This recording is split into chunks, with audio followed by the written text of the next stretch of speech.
You stop being you. You let people stick a finger in your face and tell you you're no good. And when things got hard, you started looking for something to blame, like a big shadow. The least we can do is consider what we've done and individually, collectively do the best we can to try and turn this thing around. I blame no one. I look in the mirror. On the other side of it, what an opportunity we have, because tomorrow's the first day of the rest of our lives. So what an opportunity we have. A huge part of the reason that people fail is because they don't ever set up the criteria for success. The world ain't all sunshine and rainbows. It's a very mean and nasty place, and I don't care how tough you are, it will beat you to your knees and keep you there permanently if you let it. You, me, or nobody is gonna hit as hard as life. But it ain't about how hard you hit. It's about how hard you can get hit and keep moving forward. How much you can take and keep moving forward.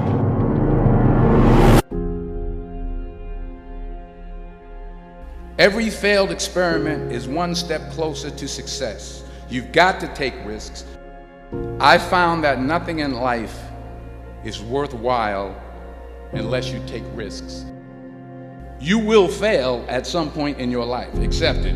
You will lose. You will embarrass yourself. You will suck at something.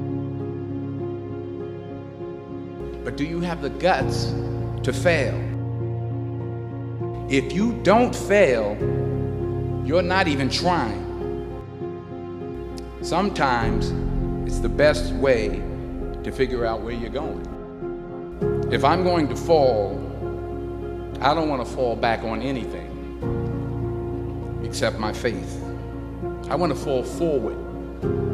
I figure at least this way I'll see what I'm going to hit. There is no passion to be found playing small and settling for a life that's less than the one you're capable of living.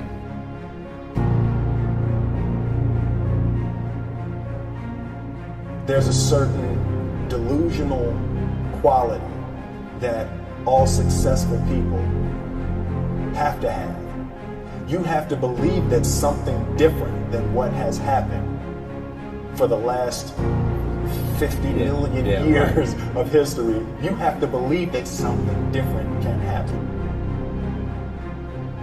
The road to success is through commitment and through the strength to drive through that commitment when it gets hard. And it is going to get hard and you're going to want to quit sometimes, but it'll be colored by who you are and more who you want to be. Since success is a very narrow line and very unlikely, the probability that you're going to stumble on it randomly is zero. And so there's a proposition here, and the proposition is, if you actually want something, you can have it. Did you think, I need to pack this in? No, I don't ever give up. I mean, I'd have to be dead or completely incapacitated. Why do you care about somebody else's opinion? He told me you're in charge of your own destiny. He said you're in competition with yourself. The day that you give up on you is the day that you gave up on your dream. So if you're in the business of giving up on your dream, then I don't want to be in the business of being your friend. I think you're talented, so why don't you stay true to what you believe that you can do? And it was words like that that really made me get that skin, that thick skin to deal with Hollywood and rejection. And when I heard no 1,000 times, it started to roll off my back. When I got that one yes, I made the decision to never hear no again. So it's those stories that really would help that younger generation that's coming up in that business to say, you know what, I'm going to stay true to my dream because there is a light at the end of the tunnel. And I'm pure prime example of that light. I've been in the business 19, 20 years, man, and that last 5 to 6 has been successful. Failure is wonderful. You want to hit home runs? You better be willing to strike out a lot. You better be willing to fall down a lot. But what do you do when you fall down? Do you say, see, I told you I was a failure? Or do you get up and say, well, that didn't work, don't do that? I'm always reminded of Thomas Edison, who was working on inventing a storage battery, some way to store electricity. He knew kind of what it was and so on, but he just didn't know how to store it in any way. And he had tried 25,000 different combinations. He still didn't have a storage battery.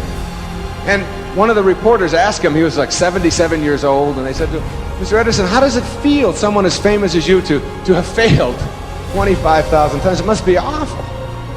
He said, I don't even know what you're talking about, failure. He said, today, I know 25,000 ways not to make a battery. Failure is only bad when you equate it with your self-worth.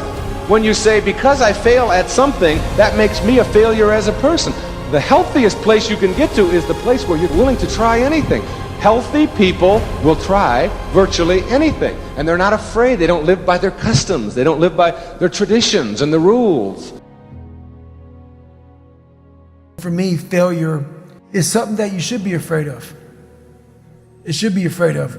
But that's why you should go out there and challenge yourself to fail.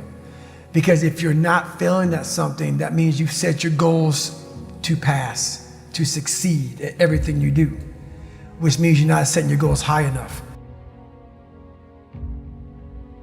So for me, okay, I'm gonna go out and break the Guinness Book of World Record for pull-ups.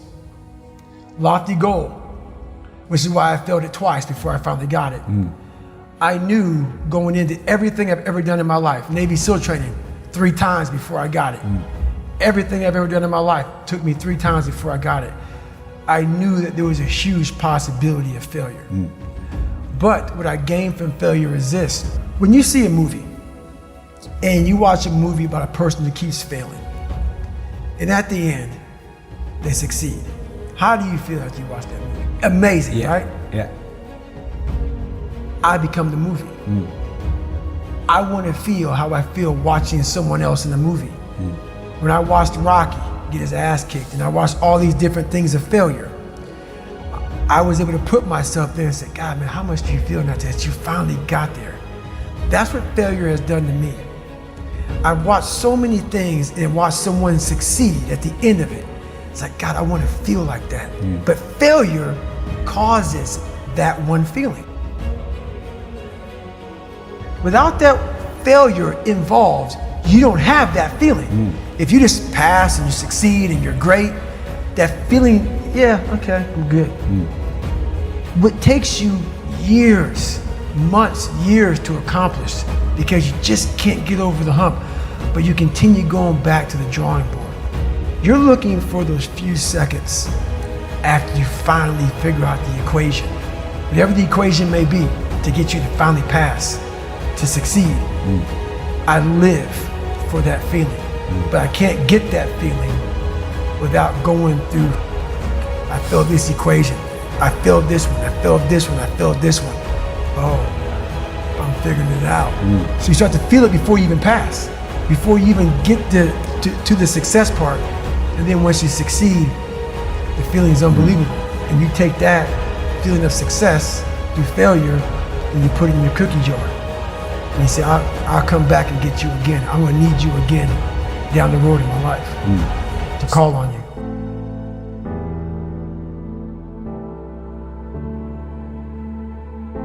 You know, it's always a little bit frustrating to me when people have a negative relationship with failure. Failure is a massive part of being able to be successful. You have to get comfortable with failure. You have to actually seek failure. Failure is where all of the lessons are. You know, when you go to the gym and you work out, you're actually seeking failure. You want to take your muscles to the point where you get to failure, because that's where the adaptation is. That's where growth is. Successful people fail a lot. They fail a whole lot more than they succeed, but they extract the lessons from the failure and they use that, the energy, and they use the wisdom to come around to the next phase of success. You gotta take a shot. You have to live at the edge of your capabilities. You gotta live where you're almost certain you're gonna fail. That's the reason for practice. Practice is controlled failure. You're getting to your limit, getting to your limit, getting to your limit. You can't lift that, you can't do that, until you get to the point that all of a sudden your body makes the adjustment and then you can do it.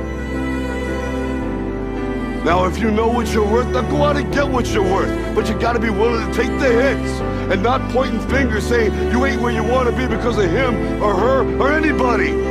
Cowards do that, and that ain't you. You're better than that. What are you going to do with what you have?